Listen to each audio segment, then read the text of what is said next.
You're listening to the Well Woman podcast. I'm your host, Gemma Lee, women's menstrual cycle educator, natural fertility coach, and daytime mermaid. This is a place where we discuss all things periods, poo, ovulation, fertility, and sex.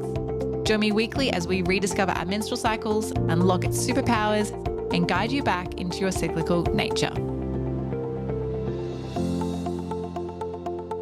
You're listening to episode 169 of the Well Woman podcast, and this is our second episode of the Reclaiming Your Cycle series.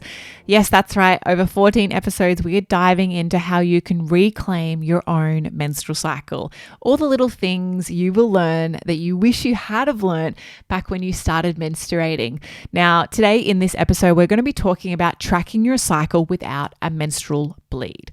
So if you haven't yet listened to episode 168, we spoke all about how to start your menstrual cycle tracking, how to get started, the ways you can track your cycle, and why a written tracker is really beneficial.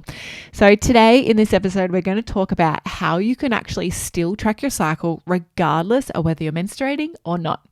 Now, there's many different reasons why someone may not be menstruating. Maybe they've just come off hormonal birth control. So if you think about it like me, I came off 12 years of hormonal birth control, and from that, I didn't have a bleed for 9 months. Now, that can help you really feel disconnected, but we want to help you track your cycle and your body and reconnect. So another reason why you might not be bleeding is perhaps you are pregnant, or perhaps you are postnatal and you've just had your little bubba, which is beautiful and a great blessing. Or perhaps you are premenopausal. Perhaps you've had a hysterectomy, or perhaps you're pre-menarche. So this is also a really great thing for teens and tweens to do if they're wanting to understand their own cyclical nature, because they yet haven't been through their own menarche experience and first period. And because of that, they're like, I want to know what all my friends are doing. This is a really great way for everyone in these situations to track their cycle. So the way you actually do this is you use the moon.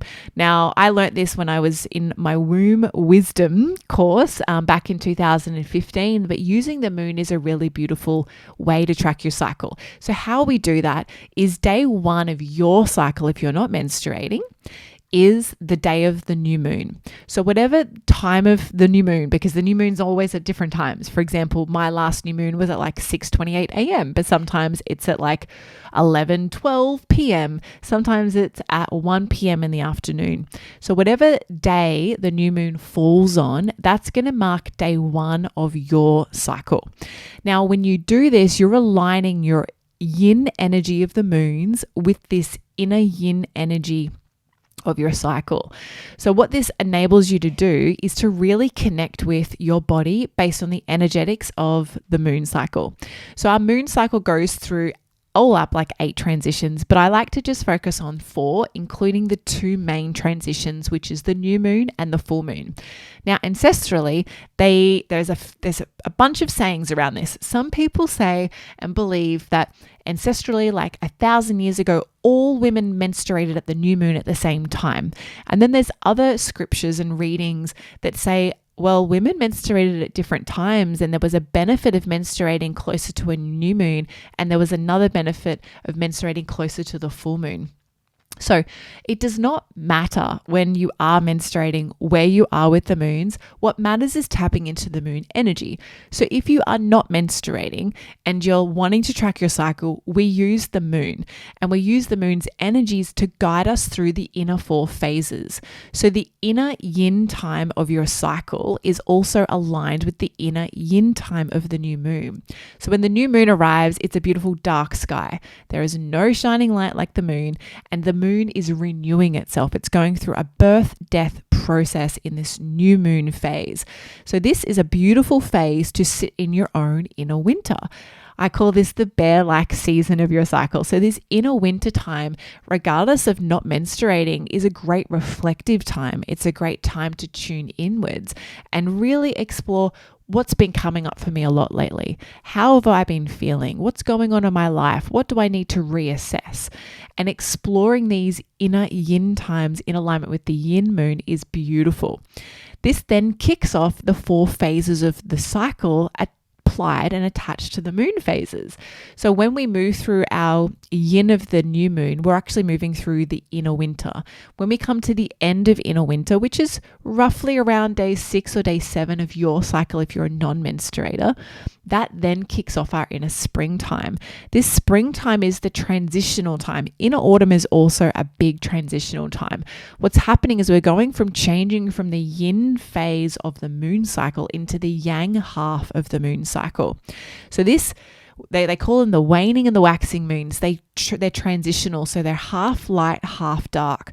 And this is ultimately like what the yin and yang symbol looks like.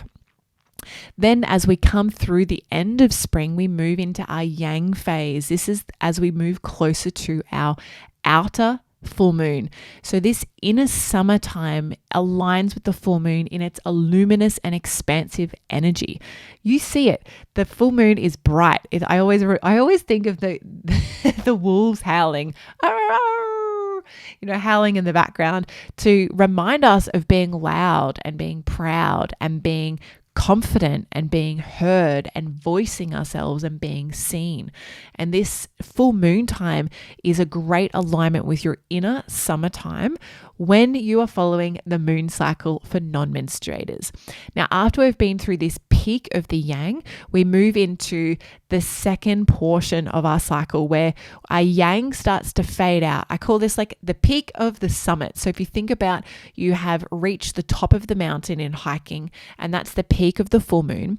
We begin our descent into the dark moon again, into our next new moon. That transitions us through inner autumn. And this inner autumn time is very reflective as we move closer to our next inner winter. So inner autumn, if we look at traditional Chinese medicine, is all about harvesting. It's about shedding and letting go. So I always like to use frangipani trees as an example for this. You can also use maple trees depending on where you live in the world. But frangipani trees are a beautiful tropical tree. They have a beautiful flower called the frangipani flower, and they come in a variety of different colors. But when we enter the autumn in the outer season, the tree loses all of its leaves and it literally just looks like a dead stick sticking out of the ground. There is no beautiful flowers and there's no beautiful leaves. And the autumn time is the shedding and releasing. And our body does this emotionally, it does it physically as well, in alignment with the moons. Now, there is an aspect for menstruators that this also works for you as well, but we're tapping into the moon energy of the seasons to help us live cyclically, even though we don't have a menstrual bleed. And that might be a permanent non-menstrual bleed. It might be the fact you're on hormonal contraception and you don't have a bleed at all. There are so many reasons why one might not have a menstrual bleed, but it's not an excuse. It is often used as an excuse, but it's not an excuse to not track your cycle, because tracking your cycle is one of the foundational things to supporting your body back into alignment and balance. So we think of the why do we track our cycle when we're not menstruating is it helps us live cyclically. It helps us move through transitions. So for example, the transition of being postnatal, right through postpartum, right through to menstruating again, reclaiming our cycle again. Or maybe it's supporting us at the tail end of our menstrual years as we're moving into premenopause and entering menopause. I always encourage my menopausal clients to continue to track their cycle with the moon right through to postmenopause and beyond. And this guides them in living cyclically. It allows them to ebb and flow, the ebbs and flows they've been experiencing their whole life since menarche. It guides them through that and it helps them remain connected and sometimes sane with their body, which is a beautiful thing to do.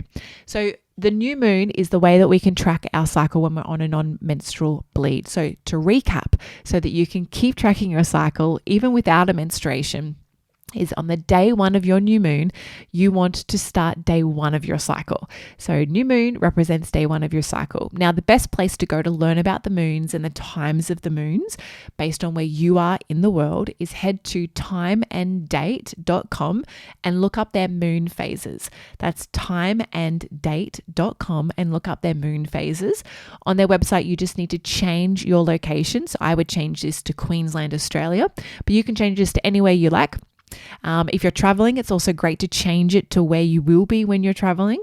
When you're within your own country, it doesn't change too much in the time frames, but it is fantastic to do in case you are changing time zones and also hemispheres. So when it comes to tracking your cycle, first thing is you need to download your cycle tracker. So if you haven't done this yet, you can head over to my Love Your Cycle tracker online at wellsome.com/LYC to download your free Love Your Cycle tracker. Now, I have 5 cycle trackers available there. When you access that, you'll gain all of them, but the one that you want to download for tracking your cycle without a menstrual bleed is the moon cycle chart.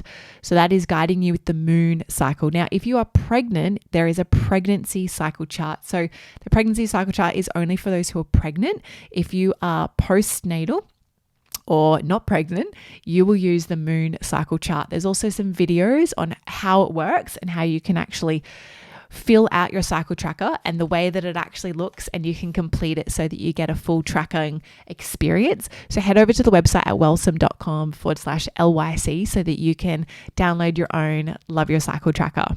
All right, that's it from me. Thank you so much for tuning into this episode and learning about how to track your cycle without a bleed, something that many people who aren't bleeding or menstruating right now kind of just forget about, but it's one of the best ways to stick and stay in tune with your body. Now, over the next coming episodes in our Reclaiming Your Cycle series, you're going to learn about each of the 4 phases of your cycle. We talk about spotting and blood and how you can interpret the different colors of your blood. We also have a beautiful episode about your pre-menstrual time, balancing emotions and food cravings and emotional eating at this time. So there's lots to come over the next 12 episodes from this episode. So thanks again so much for tuning in, and I'll see you in the next episode.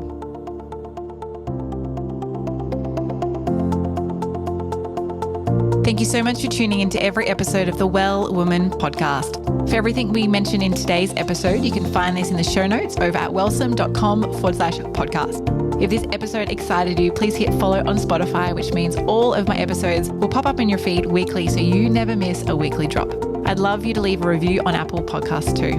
Love this episode? Come and follow me over on Instagram at wellsome_Gemmalee. Say hi and share what you've taken away from this episode with me.